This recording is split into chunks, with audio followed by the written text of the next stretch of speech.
오늘은 소망을 굳게 잡아라 라고 하는 제목으로 하나님 말씀을 나누도록 하겠습니다. 사람마다 다 종교심이 있어서 각자 자기가 믿고 싶은 것을 믿을 수 있고 또 자기가 원하는 대로 다 이렇게 신앙심을 갖고 할 수 있습니다. 근데 왜 꼭 예수님을 믿어야 되느냐? 왜 예수님만이 우리의 구원자가 되시는가? 세상 사람들은 꼭 예수만 믿어야 구원을 받는다라고 하는 것을 생각하면서 기독교를 굉장히 독선적으로 생각을 합니다. 그래서 미워하기도 하고 또 때로는 핍박을 가하기도 합니다. 예수님도 이걸 아셨기 때문에 사람들이 너희를 미워하면 먼저 나를 미워하기 때문이다 라고 말씀을 하셨어요. 사람들이 예수님을 미워하는 것은 예수님이 누구이신지를 제대로 정확하게 알지 못하기 때문이라는 것입니다. 우리는 각자 이렇게 예수님을 만나서 예수님이 누구인지 나름의 고백이 있어요.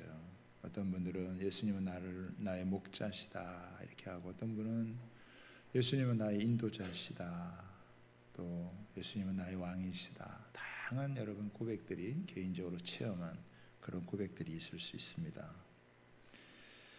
그런데 성경에서 아주 중요하게 핵심적으로 예수님에 대해서 이야기를 할 때 예수님은 완전한 사람이셨고 완전한 하나님이셨다라고 하는 것입니다. 그래서 제가 먼저 예수님은 완전한 사람이셨다라고 하는 부분을 먼저 살펴보고, 또 예수님 완전한 하나님이셨다라고 하는 부분을 한번 살펴보도록 하겠습니다. 예수님은 이제 국적을 갖고 계셨죠. 예수님은 유대인이셨고 출생지는 베들레헴이고 또 성장지는 나사렛이라. 예수님도 우리와 같은 육체를 지니고 계셨기 때문에 배도 고프셨고 피곤하셨고 잠을 주무셔야만 했고 또 괴롭고 마음이 아프기도 하셨고 그래서 울기도 하셨다는 거예요. 때로는 머리가 띵 하기도 하셨을 때도 있으셨고 속이 더부룩 할 때도 있으셨을 것입니다. 예수님은 우리와 같이 이렇게 완전한 사람이셨기 때문에 우리의 사정을 누구보다도 잘 아시는 분이십니다. 우리가 무엇 때문에 힘든지, 무엇 때문에 아파하는지, 무엇 때문에 어려워하는지 아시고 이해를 하신다라고 하는 것입니다. 우리의 고민, 우리의 갈등, 이게 뭔지를 예수님은 다 아신다는 것이죠. 그러나 이제 우리와는 다른 한 가지가 있다면 죄가 없으시다라고 하는 거예요. 이 세상에 태어난 모든 인간과 구별이 되는 딱 한 가지가 있다면 예수님만이 죄가 없으신 분이시다. 이 세상에 태어난 모든 사람이 다 죄인이지만 예수님만이 죄가 없으신 그런 분이시다. 예수님은 또 완전한 하나님이시죠. 제자들이나 사람들이 이것을 믿는 게 그렇게 참 어려웠어요. 예수님께서 나와 하나님은 하나다라고 이렇게 이야기를 할 때 사람들은 그걸 받아들이기가 너무너무 어려웠다는 것이죠. 육체를 입은 인간이 어떻게 하나님이 되냐, 이것을 이해하고 받아들이는 게 너무너무 어려웠다는 거예요. 그 종교 지도자들은 예수님의 이 말씀을 신성모독으로 몰아서 결국은 십자가에 못 박는 그런 결과를 가져왔습니다. 하나님 아버지를 공경하듯이 나를 공경해야 된다. 나를 공경하지 않으면 하나님 아버지를 공경하는 것이 아니다. 빌립이 예수님께 하나님 아버지를 보여주세요 라고 이야기를 하니까 어찌하여 아버지를 보이라고 하느냐, 나를 본 자는 아버지를 보았다, 이렇게 말씀을 하시는 것을 제자들은 참 받아들이기가 쉽지 않았어요. 그럼에도 불구하고 이 제자들은 예수님이 하나님의 아들이시구나 라고 하는 것을 확실하게 체험을 했습니다. 바람과 바다를 잠잠케 하시는 것을 보면서, 바람아 바다야 잔잔해져라 라고 할 때 그 자연이 예수님의 말씀에 복종하는 것을 보면서, 병든 자가 한순간에 고쳐지고 심지어는 죽은 자가 살아나는 걸 보면서 이분은 하나님의 아들이시구나 라고 하는 것을 우리들은 고백하지 않을 수가 없었다라고 하는 거예요.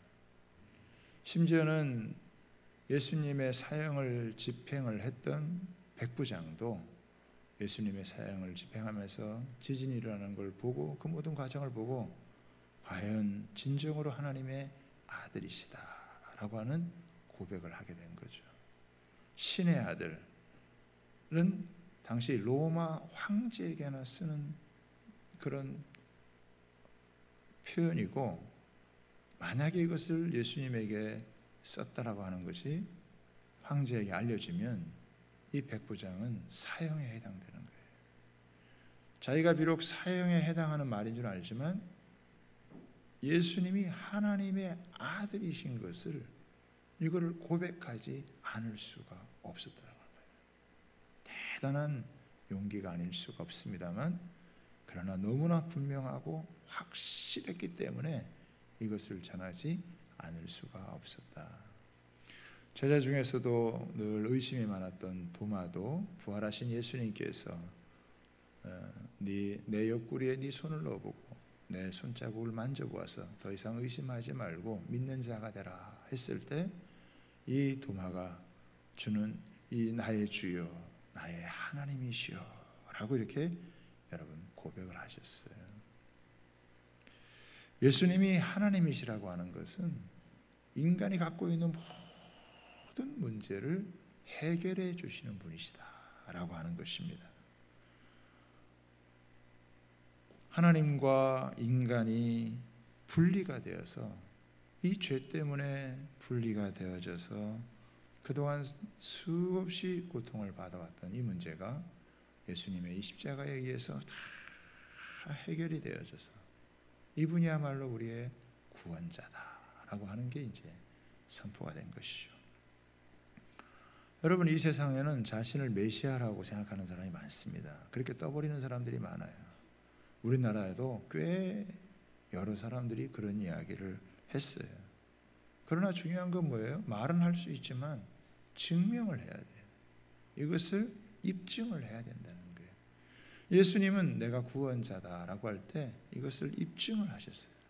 우리와 똑같은 인간이 되셔서 우리의 모든 사정, 형편을 그대로 다 이해하시고 알아주실 뿐만 아니라 죽으시고 부활하셔서 진정한 하나님이라는 것을, 그래서 우리와 똑같은 인간이 되시고 또 완전한 하나님이 되셔야만 구원자의 조건을 갖춰서 이분이 구원자가 되시는 것입니다. 문성명도 자기를 구원자라고 얘기했지만 구원자가 될 수가 없죠. 또 이만희도 자기가 보혜사라고 얘기를 하지만 그렇게 될 수가 없습니다. 입증을 할 수가 없어요. 증명을 할 수가 없어요. 옛날에 박태선도 그랬고 많은 사람이 그렇게 이야기를 했습니다. 권력을 갖고 있는 대통령이나 장관도 연약한 인간에 지나지 않습니다. 완전한 인간이셨고 완전한 하나님이셨던 예수님이 우리의 진정한 구원자예요. 그런데 그 예수님이 하신 일이 뭐냐? 오늘 본문에 한번 보겠습니다.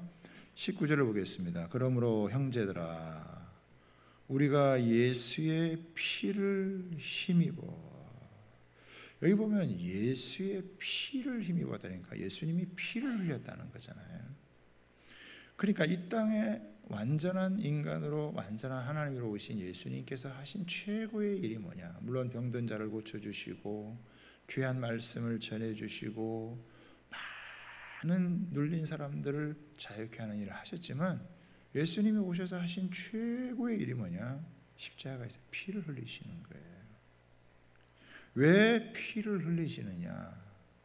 이것은 죄를 대속하고 생명을 주기 위해서라고 하는 것입니다. 구약에서는 사람이 죄를 지으면 짐승을 잡았어요. 소나 양을 잡아야 해서 피를 흘렸다 이거예요. 그러나 소나 양이 사람을 대신할 수가 없죠. 그렇기 때문에 사람이 죄를 지을 때마다 계속 짐승을 잡아야 되고 소를 잡아야 되고 양을 잡아야 된다라고 하는 거예요. 사람의 죄를 사람이 대신해야 되는데 죄 없는 사람이 없으니까 이 죄 없는 사람이 와야 되는데 이 세상에는 죄 없는 사람이 없다 이거죠. 그래서 예수님께서 죄 없는 사람의 모습으로, 그래서 동정녀 마리아에게 탄생을 하셨다. 그래서 오셔서 피를 흘려서 대속을 해줬다는 거예요. 이 예수님으로 말미암아서 어떻게 해요? 새로운 살 길, 20절에 보면은 이 길은 우리를 위하여 휘장 가운데로 열어놓으신 새로운 살 길이니 휘장은 곧 그의 육체니라. 예수님의 육체를 확 이게 찢으셔서 피를 흘려서 새로운 살 길을 활짝 열어놓으셨다라고 하는 것입니다.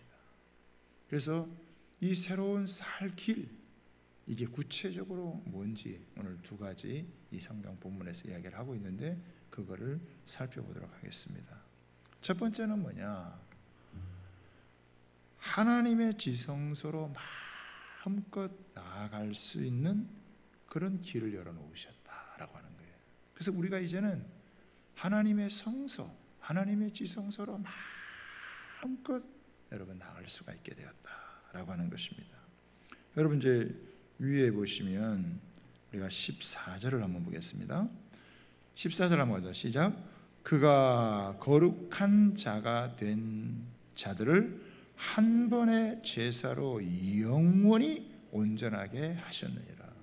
여러분 한 번의 제사로 영원히 온전하게 하셨다. 예수님의 이 피 흘림의 희생이 얼마나 엄청난 효력을 발생을 하는지 두 번도 아니고 딱 한 번에 영원한 이 제사를 드려서 온전하게 하셨다라고 하는 거예요. 그래서 17절을 보겠습니다. 또 그들의 죄와 그들의 불법을 내가 다시 기억하지 아니하리라. 죄와 불법을 다시는 기억하지 않는다. 그 탕자가 밖에 나가서 아버지 재산을 탕진하고 화랑방탕하게 살다가 그렇게 개망나니처럼 살다가 거짓골을 해가지고 돌아와도 하나님 그 아버지는 그 아들을 다 품에 안고 키스를 하고 가락지를 끼우고 새 옷을 사서 입히고 신발을 신기고 그리고 잔치를 벌였던 것처럼 이 우리가 죄와 불법이 많은데 다시 기억하지 않는다. 우리가 일주일을 살아도 얼마나 허물이 많고 죄가 많습니까? 근데도 그 죄와 불법을 어떻게 하나도 기억하지 않아요. 우리는 우리 죄를 기억해도 하나님은 우리 죄를 기억하지 아니하시고 그 예수님의 한 번의 이 제사로 영원히 온전하게 하셔서 이 죄가 다시 역사하지 못하게 만들어 주셨다. 18절 보세요. 이것들을 사하셨은즉 다시 죄를 위하여 제사 드릴 것이 없느니라. 더 이상 이제는 제사 드릴 것이 없다 이거예요. 예수님의 이 제사, 이 피의 제사가 얼마나 엄청난 효력이 있는지, 이게 영원히 온전하게 하기 때문에 이 제사가 이제 더 이상 필요가 없다. 그래서 이제 19절이 나오는 겁니다. 그러므로 형제들아, 우리가 이 예수의 피를 힘입어 성소에 들어갈 담력을 얻었나니. 22절 보겠습니다. 우리가 마음의 뿌림을 받아 악한 양심으로부터 벗어나고 몸은 맑은 물로 씻음을 받았으니. 그렇죠? 악한 양심에서 벗어났고 맑은 물로 우리 몸이 씻김을 받았기 때문에 참 마음과 온전한 믿음으로 하나님께 나아가자. 여러분, 마치 막힌 담이 확 흘렸기 때문에 자유롭게 왕래하는 것처럼, 마치 베를린 장벽이 무너지고 난 다음에 동서독이 자유롭게 오간 것처럼 하나님과 우리 사이에 막힌 담이 확 흘려가지고 이제는 우리가 마음껏 하나님의 성소에, 지성소에까지 들어가서 하나님 앞에 나아갈 수 있는 이런 우리가 되었다. 하나님과 우리 사이가 이제는 막힌 것이 없는 그런 관계가 되었다라고 하는 거예요. 여러분, 거룩하신 하나님 앞에 나아가는 게 얼마나 어려운 일입니까? 구약에 보면 대제사장이 그것도 조심조심해서 1년에 한 차례 그 지성소에 들어갔는데 거기 가서 까딱 잘못했다가는 그 자리에서 직사를 해서 그 끈으로다가 끌고 내야 된다 이거예요. 그렇게 조심스러운 것인데, 그런데 이제는 그런 게 싹 사라지고 우리가 하나님 앞에 마음껏 나아가서 하나님 앞에 예배할 수 있고 하나님의 임재를 경험할 수 있다라고 하는 거죠. 여러분, 제 목양실이 3층에 있는데 여러분들은 올라오시려면 조심스럽죠. 그런데 우리 아들 하준이는 그냥 거침이 없이 올라옵니다. 문 탁 열고 아빠 아이스크림 주세요 한다고요. 왜 그러죠? 제 아들이니까, 자녀니까 거침이 없다 이게. 마찬가지로 이제 우리는 하나님의 자녀가 되고 그 예수의 보혈의 피의 은혜로 우리에게 이제는 막힌 모든 것이 돼서 이 성소에, 지성소에 담대하게 나아갈 수 있다. 저는 히브리서 4장 16절의 말씀을요 너무너무 늘 좋아합니다. 그러므로 우리가 긍휼하심을 받고 때를 따라 돕는 은혜를 얻기 위하여 은혜의 보좌 앞에 담대히 나가니라. 이제 하나님의 보좌는 위험의 보좌가 아니에요. 은혜의 보좌. 받을 만한 자격이 없는 자에게 마음껏 베푸는 그 은혜의 보좌에 때를 따라서 언제든지 필요하면 하나님 앞에 나아가서 거기서 우리가 간구할 수 있다. 그러면 하나님께서 때를 따라서 은혜를 베풀어 주시고 도움을 주시고 하나님의 놀라운 은혜를 베풀어 주신다라고 하는 것입니다. 여러분, 이 코로나 시대에 우리가 아주 깊이 묵상하는 말씀 중에 하나가 시편 91편이에요. 여러분, 한번 시편 91편을 한번 펴보시기를 바랍니다. 시편 91편은 이 코로나 시대를 살고 있는 우리에게 얼마나 참 우리의 영혼을 맑게 하고 힘을 주고 능력을 주는 말씀인지 모릅니다. 우리 PPT에도 나와 있으니까 우리 1절에서부터 7절까지만 한번 읽어보겠습니다. 시작. 지존자의 은밀한 곳에 거주하며 전능자의 그늘 아래 사는 자여, 나는 여호와를 향하여 말하기를 그는 나의 피난처요 나의 요새요 내가 의뢰하는 하나님이라 하리니, 이는 그가 너를 새 사냥꾼의 올무에서와 심한 전염병에서 건지실 것이미로다. 그가 너를 그의 깃으로 덮으시리니 내가 그의 날개 아래 피하리로다. 그의 진실함은 방패와 손방패가 되시나니 너는 밤에 찾아오는 공포와 낮에 사나드는 화살과 어두울 때 퍼지는 전염병과 밝을 때 닥쳐오는 재앙을 두려워하지 아니로다. 1000명이 내 왼쪽에서 10,000명이 내 오른쪽에 엎드러지나 이 재앙이 내게 가까이 하지 못하리로다. 여러분, 지존자의 은밀한 곳, 전능자의 그늘, 여기가 바로 성소예요. 여기가 나의 피난처, 나의 요새, 나의 의뢰할 하나님이다 라고 이렇게 이 시인이 고백하며 나아갈 때 그가 너를 보호하시는데 어떻게 보호하시냐? 새 사냥꾼의 올무. 여러분, 새 사냥꾼의 올무라고 하는 것은 작정하고 덤벼드는 것입니다. 저는 이제 시골에서 자랐기 때문에 어렸을 때 참새를 많이 잡았어요. 그물 쳐가지고 딱. 그래서 그물을 새들이 앉을 만한 곳에 딱 쳐놓고 기다리는 거예요. 그럼 참새들이 딱 날아서 앉았다가 그분 잡히는 거죠. 그럼 그거 이제 잡아다가 그 앉을 만한데, 잡을 만한데 거기다가 딱 쳐놓고 딱 잡는 거예요. 그 가다가 이제 참새 이제 숯불구이 해먹는 거예요. 맛있게. 여러분, 작정하고 덤벼드는 거는요, 그 피하기가 어려워요. 사기꾼도 작정하고 덤벼들면 피하기가 어렵습니다. 그런데 이렇게 새 사냥꾼의 올무에서도 벗어나게 하시고 심한 전염병, 이거는 보편적으로 퍼지는 내가 감당할 수 없는 그런 전염병에서도 우리를 건져주신다. 주님이 그 깃으로다가 우리를 다 이렇게 성소에 있는 자들을 보호해 주시는 거잖아요. 방패와 손방패가 되어 주시는데 여기 5절에 보면은 너는 밤에 찾아오는 공포, 낮에 날아드는 화살, 어두울 때 퍼지는 전염병, 밝을 때 닥쳐오는 재앙을 두려워하지 않게 된다. 왼쪽에는 1000명, 오른쪽에는 10,000명이 엎드려져도 이 재앙이 가까이 오지 않는다.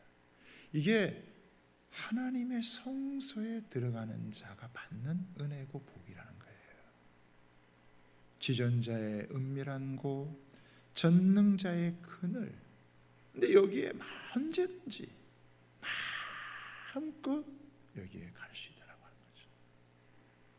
이번에 우리 의암댐에서 이 배가 전복되는 바람에 참 안타까운 생명을 잃기도 했잖아요. 그러나 그 중에 한 분, 우리 곽 집사님이라고 하는 분이 살아나셔서 그 죽음의 위기 가운데에서 거기서 그 떠내려가면서 그 댐에 들어가면 뭐 거의 죽는 거죠. 그런데 거기서 주님을 의지하고 살려달라고, 거기가 지성소예요. 그 위험한 한복판 그 한 자리에서 주님을 부를 때 그 떠내려가는 그 급물살에 떠내려가는 그 자리지만 거기가 그분한테는 지성소가 될 수 있는, 마음껏 담대하게 나아갈 수 있는 그런 여러분 지성소. 이 성소에 들어가는 게 우리가 새롭게 살 길, 하나님께서 우리가 이 땅의 수많은 위험과 어려운 가운데도 살아갈 수 있도록 만들어 놓은 길이다 라고 하는 거예요. 이게 첫 번째 여러분 은혜입니다. 두 번째는 뭐냐면 하나님께서 우리에게 믿음의 가족 공동체를 허락해 주셨다라고 하는 거예요. 여러분 다시 히브리서에 돌아오시면은 23절에 보면 이렇게 나옵니다. 또 약속하신 이는 미쁘시니 우리가 믿는 도리의 소망을 움직이지 말며 굳게 잡아 서로 돌아보아 사랑과 선행을 격려하며 모이기를 피하는 어떤 사람들의 습관과 같이 하지 말고 오직 권하여 그날이 가까움을 볼수록 더욱 그리하자. 하나님은 우리가 혼자 살게 하지 않으시고 우리가 예수님 안에서 한 공동체를 이루어서 살게 하셨다는 거예요. 이게 굉장한 하나님의 은혜요. 이게 우리가 살 길이다라고 하는 거예요. 내가 지성소에 들어가는 게 살 길인 것과 마찬가지로 믿음의 공동체를 이루며 살아가는 게 그게 새롭게 살 길이다라고 하는 거예요. 여러분 창세기에 보면 인간이 바벨탑을 쌓았잖아요.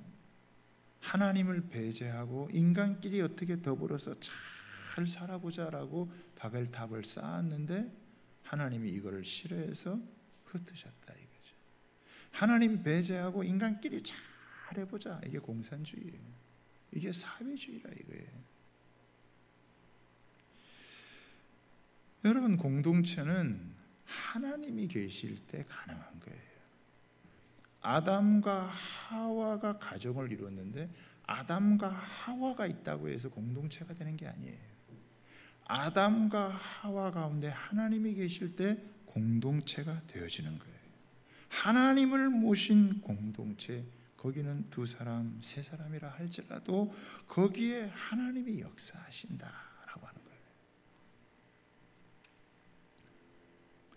근데 세상은 자꾸 이걸 나누려고 그러죠. 찢으려고 그러죠. 하나님은 하나님 안에서 함께 모이기를 원하고 함께 하나가 되기를 원하지만 세상은 그러지 않다 이거예요. 우리 지난 금요일 우리 기도회에 멕시코에서 우리 살라스 마르코 선교사님과 김세라 선교사님이 오셔서 말씀을 전해 주셨어요. 이 김세라 선교사님은 20대 때 이런 선교에 대한 마음을 가지고 준비를 했다가 요르단에 가가지고 13년 동안 사역을 하고 그리고 안식년을 맞아서 영국에 와서 이제 공부를 하는 동안 이 마르코 선교사님은 이 멕시코에서 국비 장학생으로 선발이 되어져서 영국에 와서 이제 공부를 하다가 이 2분이 만나게 된 거예요. 그래서 이제 만나서 40이 넘은 나이에 결혼을 하게 된 거예요. 이 마르코 선교사님은 남자 형제만 4명인 집에서 성장을 했어요.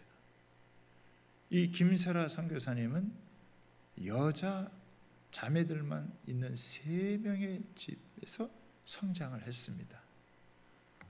여러분, 한국 여자, 멕시코 남자만 있는 집에서 성장을 하고 여자만 있는 집에서 성장을 하고 여러분, 그러면 좀 뭐 맞는 게 있을까요? 없을까요? 네? 달라도 이렇게 다를 수가 있을까요? 여러분, 진짜 달라도 너무 여러분 다르겠죠. 네? 그런데 이 2분이 만나서 결혼을 해서 지난 10년 동안 멕시코에서 OM 선교를 선교회에서 그걸 대표하며 섬겼다 이거예요. 여러분, 2사람이 어떻게 하나가 될 수 있을까요? 국적이 다르고 성향이 다르고 문화가 다르고 모든 게 다른데 어떻게 지난 10년 동안을 사역해 올 수 있었을까요? 같이 살면서 살아낸 것만 해도 기적하죠. 근데 그 2사람 사이에 하나님이 계시니까 그 하나님을 모신 공동체가 되어질 때 서로 달라도 이렇게 차이가 많이 나도 성령이 하나 되게 하셔서 그 만남 가운데 놀라운 하나님의 역사를 이루신다는 거예요. 제가 이제 집회를 다 끝나고 이제 교제를 하는 가운데 우리 김세라 선교사님은 OM 선교회라는 건요, 이 오퍼레이션 모빌라이제이션, 이 국제 선교 단체인데 영국에 본부를 두고 지금 한 3,500명 정도의 사역자가 여러분 사역해요. 110개국의 선교사가 파송이 돼서 너무 귀한 사역을 하고 계시는데 이 국제 선교 단체의 전체 인사를 담당하는 디렉터예요. 제가 놀랐어요. 하나님께서 이 귀한 이 사역을 감당해온 그를 들어서 OM 하면 얼마나 큰 국제단체인데 거기에 전체 모든 사람들을 인사를 담당하는 그런 디렉터를 세워서 하나님의 사역을 하시고, 남편은 기상학 박사인데 OM 대표를 이제 하다가 그거를 좀 내려놓고 이 재활용 센터라는 것들을 통해서 환경 문제 연구하면서 이걸 단체를 세워서 인도네시아 또 키르기즈스탄 이런 데 복음이 전해지지 않은 곳에 복음이 전해질 수 있도록 이제 사업을 하면서 이것을 구상하며 사역을 하는 거예요. 야, 도저히 안 맞을 것 같은 그런 두 사람이 하나님께서 참 거리를 초월하고 모든 걸 초월해서 두 사람이 만나 한 가정을 이루게 하시고 또 한 나라뿐만 아니라 전 세계 복음을 위해서 하는 이 기동 타격대와 같은 이곳에서 아주 귀한 이런 사역을 감당하게 하는, 혼자서는요 절대 안 되는 거예요. 저희 하민이가 한 달에 한 번씩 전화가 오는데 어제가 이제 전화가 오는 그런 시간이었습니다. 그래서 통화를 하게 되어졌는데 이게 이제 영상 통화를 해야 되는데 영상 통화가 잘 안 되는 거예요. 이게 와이파이가 그 상황이 안 좋은지. 그래서 잠깐 이제 얼굴을 보고 또 그냥 음성으로 이렇게 통화를 하게 되어졌는데, 그러면서 이제 제가 물어봤죠. 뭐가 제일 어려우냐? 뭐가 제일 힘드냐? 물어봤더니 팀을 하나로 이루는 게 이게 제일 어렵다는 거예요. 하나님께서 한 사람 한 사람 각자 너무 귀하게 여기시고 이 사람을 소중히 여기시고 부르신 거는 다 알겠다는 거죠. 이게 너무 확실한데, 그런데 한국에서 같이 이 네 명이 팀을 이루고 갔음에도 불구하고 서로 너무너무 다르다는 거예요. 너무너무 다르다는 거예요. 서로 받아주고 이해하는 게 달라도 이렇게 다를 수 있는지, 예? 아빠 이게 너무 힘든 것 같아요. 그러면서 이제 이들이 이거를 이제 이것도 훈련이잖아요. 한 사람 한 사람은 귀하지만은 하나님께서 그 팀 자체를 또 귀하게 불렀다라고 하는 걸, 이거를 놓치면 깨지는 거예요. 그러면 뭐 선교가 모이고 뭐 안 되는 거죠. 그러니까 이거를 붙들고 계속 같이 서로 위로하고 또 격려하고 또 부딪혀가면서, 그래서 제가 이제 그런 얘기했죠. 우리 원래 다르다. 한 배에서 태어난 형제들도 다른데 왜 똑같겠냐? 다르다. 근데 서로 사랑과 선행으로 격려하면서 같이 다 팀워크를 이루면, 그 팀워크를 이루는 게 쉽지는 않죠. 그렇죠? 갈등의 과정들이 있고 성격이 안 맞아서 힘들기도 하고, 또 한 자매는 이렇게 막 가고 싶다 이렇게 이야기도 한다는 거예요. 우리 아들도 보니까 이렇게 처음에 딱 영상을 봤는데 그 아들 눈에서 눈물이 이렇게 핑 도는 것 같은 그런 느낌을 저도 받으니까 저도 마음이 이렇게 탁 지나더라고요. 그렇지만 그러면서 이 한 가족 팀을 잘 이룰 수 있도록 그걸 기도해 달라고 그러더라고요. 그러면서 이제 그래도 제가 보기엔 좀 성숙했는지 물어보더라고요. 아빠, 교회는 좀 어떠세요? 성도님들은 어떻게 잘 지내세요? 교회 기도 제목은 뭐예요? 그걸 물어보더라고요. 그래서 내가, 야, 얘가 크긴 컸구나, 성숙하긴 했나 보다 이렇게 생각을 해요. 여러분, 우리의 만남은 왜 중요합니까? 예수님 안에서 만나는 우리의 만남이 왜 중요하냐 이거예요. 이거는요, 서로 우리가 은혜를 나누는 거예요. 저도 우리 김설아 선교사님하고 한 20년 만에 만나는 거예요. 오랫동안 떨어져 있죠. 서로 만나서 은혜를 나누고 같이 그동안 하나님께서 함께 해주셨던 힘든 점도 있었고 어려운 점도 있었지만 하나님 함께 해주신 은혜를 나누니까 다 우리가 더 풍성해지는 거예요. 충만해지는 거예요. 그러나 우리는 또 계속 살아가야 된단 말이에요. 그래서 뭐가 있느냐? 기도 제목이 있는 거예요. 그 김설아 선교사님도 이살라 선교사님과 함께 사역을 하면서 기도 제목을 주는 거예요. 또 우리도 우리 교회들은 기도 제목을 주는 거죠. 여러분, 우리는요 혼자서 절대 일을 할 수가 없어요. 우리가 지성소로 나아가서 하나님의 보호를 받지만, 하나님 함께 하신 은혜를 누리지만, 한편으로 하나님이 우리에게 영적인 가족을 주었다. 은혜를 나누고, 그리고 함께 기도 제목을 가지고 나 혼자 감당하기 어려울 때, 또 나 혼자 이것을 헤쳐나가기 어려울 때 이 하나님께서 만남의 축복을 주셔서, 우리가 인간적인 그런 만남이 아니라, 인간적인 만남은 뭐 될 것 같아도 다 깨지고, 아무리 인간이 힘을 모아도 다 흩어지게 돼 있어요.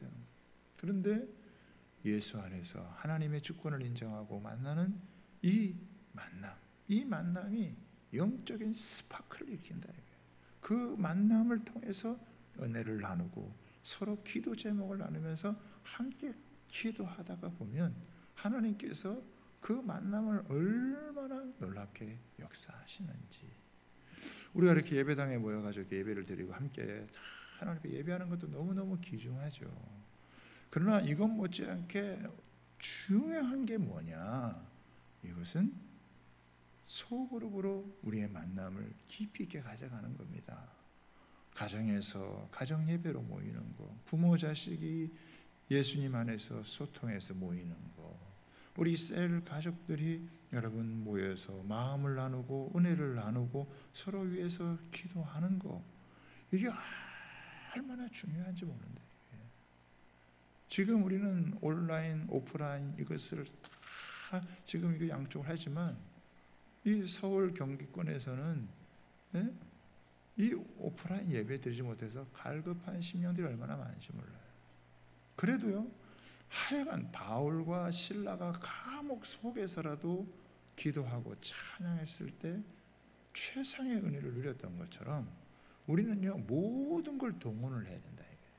온라인으로 하든 오프라인으로 하든, 여러분 대면해서 모이기가 어려우면 비대면이라도 모여가지고, 이 요즘 뭐 얼마나 이 도구들이 좋아요. 줌도 있고 미트도 있고 뭐 웹엑스도 있고, 요즘 뭐 카카오 라이브도 있고, 뭐 얼마든지 활용을 해서 사탄은 다 끊어놓으려고 하는데, 끊어놓으려고, 그죠? 거리두기 위해서 끊어놓으려고 한다는 거죠. 이 병은 끊어놓으려고 한다는 거예요. 주님은 우리가 그런 상황이 될지라도, 직접 우리가 보지 못한다 할지라도, 거기에서 영상을 통해서라도, 온라인을 통해서라도 만나고 교제하고 얼마든지 할 수 있다 이거예요. 그래서 다방면으로라도 어떻게든지 서로를 돌아보고, 우리의 만남이 예수 안에서 만나는 이 만남이 얼마나 귀한 만남인지, 이 만남을 사탄은 찢어놓으려고 하지만 우리는 이 만남을 귀히 여겨서 다양한 방법과 형태를 통해서 이 만남을 유지해가면 그 만남 속에 하나님이 일하시는 역사가 드러난다는 것을 믿으시기를 바랍니다. 한 사람 한 사람 안 귀한 사람이 어디 있습니까? 그러나 음부의 권세가 이기지 못하는 건 교회예요. 성도와의 만남, 주님을 머리로 해서 만나는 이 지체와의 만남이 이루어지지 않으면 영적인 돌파, 영적인 여러분 하나님의 새 역사는요, 하기 어려워요. 불가능해요. 그래서 주님은 두세 사람이 모인 곳에라도 나들 그들 중에 있고, 우리가 서로 돌아보아 사랑과 선행을 격려하고 모이기를 패하게 만드는 것들을 거기에 넘어가지 않고, 어떤 형태로든지 간에 우리가 육신적으로 만나지 못하면 전화를 해서라도 영상을 통해서 만나고 서로 은혜를 나누고 기도 제목을 여러분 나누면 그 속에서 하나님의 일하시는 역사를 보게 될 줄 믿습니다. 이게 새롭게 살 길이다. 그 길을 열어놓으신 거예요. 너와 내가 다르지만 예수님이 서로 사랑하게 하셨고 만나게 하셨고, 만남 속에 하나님의 일하시는 역사를 보게 하신 거, 이게 우리가 존재하는 방식이다 이거예요. 예수님은 피 흘리셔서 그 보호자 앞으로 다 나아가는 그 길을, 모든 장벽을 철거해 버리시고, 이제는 성령 안에서 우리의 관계도 여러분 담을 허물고 하나가 되어져서 파워풀하게 전진할 수 있도록 만들어 주셨다라고 하는 거, 이거를 잘 이루어가는 거, 이거를 잘 지켜나가는, 이것이 승리하는 신앙생활이고 성공하는 신앙생활이고 축복된 신앙생활이고 세상을 이기는 신앙생활이라고 하는 것을 믿으시기를 바랍니다. 그래서 어디 가든지 우리는 공동체를 이루고 그리고 두 사람 세 사람의 만남이라도 소중히 여기면서 함께 세워져 가는, 그래서 하나님의 나라에 우리가 함께 그 톱니바퀴에 맞물려서 함께 가는 하나님의 사람들이 되어질 줄 믿습니다. 여러분, 어려운 가운데 있지만 우리가 이 주님의 성수 앞에 나아가는 것, 우리 지체들이 함께 돌보는 것, 이 두 가지를 잘 우리가 감당을 해서 하나님께서 우리에게 살도록 열어놓으신 이 새로운 길, 이거를 우리가 마음껏 누리고 승리하며 살아가는 그런 저와 여러분 다 되시기를 주님의 이름으로 부탁하고 축복합니다.